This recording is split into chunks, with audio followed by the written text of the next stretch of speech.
Welcome to part 19 of 24 organizing ideas you can actually use, travel edition. I'm going to walk you through the 5 things I always bring with me whenever we travel. First up is a way to hang up your clothes. You can just do a string, but this is a bungee cord that I got from the dollar store with like clips on either end.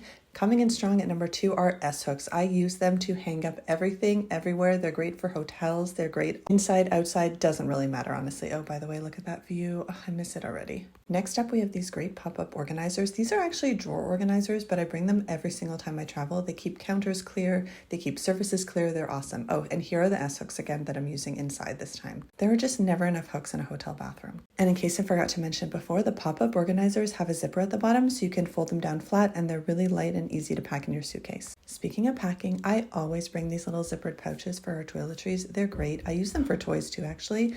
You can divide it by what it is, or you can divide it by person, whatever works for you. The last thing I always bring when we travel is stuff to wash your dishes, like your reusable water cup, all of that. So like a little straw brush, a little thing of travel soap, a cloth. That way you can keep everything nice and clean. Let me know in the comments if I forgot anything to pack for organized travel.